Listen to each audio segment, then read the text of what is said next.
শওকত মোল্লাকে মালদা থেকে ডাকছে না কেন?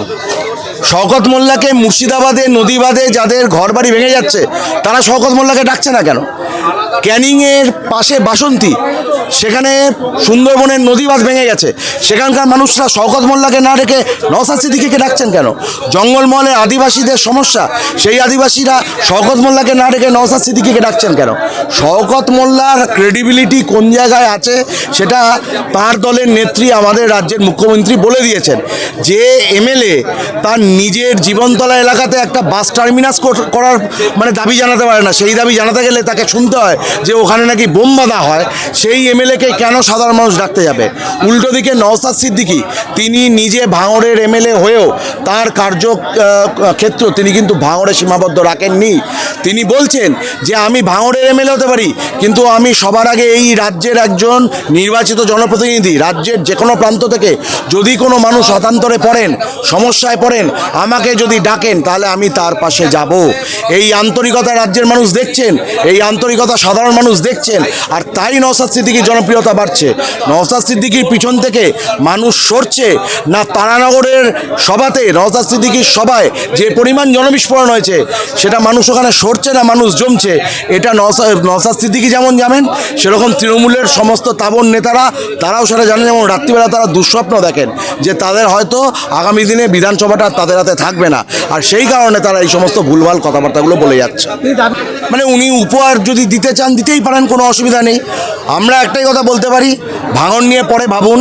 আপনার নিজের বিধানসভা ক্যানিং পূর্ব, এই ক্যানিং পূর্বতে গোটা বিধানসভাতে আইন শৃঙ্খলা পরিস্থিতির যা সিচুয়েশান হয়েছে, উনি এখন দাবাং হিরোর মতো মাঝে মধ্যে ফোন করে বলছেন যে আমার এই গ্রামে সন্ধ্যে থেকে 3 ঘন্টা 4 ঘন্টা করে বিদ্যুৎ থাকছে না।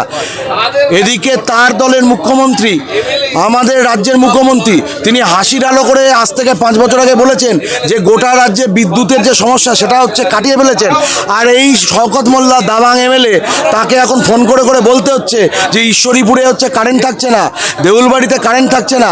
তো তাকে আমি এটুকুই বলবো যে আপনি নিজের বিধানসভা ক্ষেত্রে মন দিন। আপনার বিধানসভায় পরিস্থিতি ভালো নয়, মানুষ পরিষেবা পাচ্ছে না। ভাঙন নিয়ে কম ভাবুন, ভাঙন নিয়ে ব্লাড প্রেশার কম বাড়ান, ক্যানিং পূর্ব নিয়ে ভাবুন। আসলে গোটা রাজ্য জুড়ে সাম্প্রতিক সময়ে ইন্ডিয়ান সেকুলার ফ্রন্ট এবং আমাদের দলের চেয়ারম্যান নওশাদ সিদ্দিকীর জনপ্রিয়তা যেরকমভাবে বাড়ছে, এই জনপ্রিয়তা বৃদ্ধি দেখে আমাদের রাজ্যের শাসক দল তৃণমূল কংগ্রেস তারা অত্যন্ত ভীত এবং সন্ত্রস্ত। কারণ এই রাজ্যে তৃণমূল কংগ্রেস মুখে বিজেপির বিরোধিতা আর খাতায় কলমে কাজে আরএসএসের সহযোগিতা করে চলেছে। তাহলে খুব স্বাভাবিকভাবে এই রাজ্যে তৃণমূলের যে ভোট ব্যাংক, যে সংখ্যালঘু ভোট ব্যাংক, সেই ভোট ব্যাংক কিন্তু আজকে তৃণমূলের পিছন থেকে সরতে আরম্ভ করেছে। পরিষ্কার আমরা দেখতে পাচ্ছি ওয়াকফ সংশোধনী আইন কেন্দ্রে পাশ হয়ে যাচ্ছে, তাতে তৃণমূলের যারা সাংসদ তাদের ভূমিকা নক্কারজনক। আমরা দেখতে পাচ্ছি মুখে এসআইআরে বিরোধিতা করছে, কিন্তু কার্যক্ষেত্রে এই রাজ্যের জেলা শাসকদের নিয়ে কেন্দ্রীয় অফিসাররা তারা মিটিং করছে।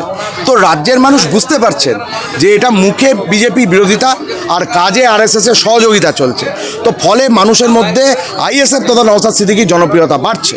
আর এই জনপ্রিয়তা বাড়ার জন্য রাজ্যের বিভিন্ন প্রান্ত থেকে নিপীড়িত মানুষ, শোষিত মানুষ, রাজ্যের শাসক দলের অত্যাচারে অত্যাচারিত মানুষ, তারা চাইছেন যে তাদের পাশে নওশাদ সিদ্দিকী এসে দাঁড়ান। আর এই বার্তা পেয়ে যখন আমাদের দলের চেয়ারম্যান নওশাদ সিদ্দিকী যখন যাচ্ছেন, তখন সেখানকার তৃণমূলের কাছে কোনো অপশান থাকছে না। তারা বিভিন্ন ধরনের চক্রান্ত করছে এবং চেষ্টা করছে যাতে করে নওশাদ সিদ্দিকীর এই বিভিন্ন জায়গায় যে যাতায়াত, সেই যাতায়াতকে যাতে আটকানো যায়, এবং তার জন্য বিভিন্ন ধরনের তারা অপকর্ম করার চেষ্টা করছে। কিন্তু এই অপকর্ম চক্রান্ত নক্কারজনক পরিকল্পনা করে আইএসএফের গতিপথকে রোধ করা আগেও যায়নি, এখনও যাবে না, ভবিষ্যতেও যাবে না। আপনি বলছেন যে নওশাদ সিদ্দিকীর জনপ্রিয়তা বাড়ছে, শওকত মোল্লা তিনি বলছেন নওশাদ সিদ্দিকীর পিছনে মানুষ সত্য চলেছে, কি বলবেন?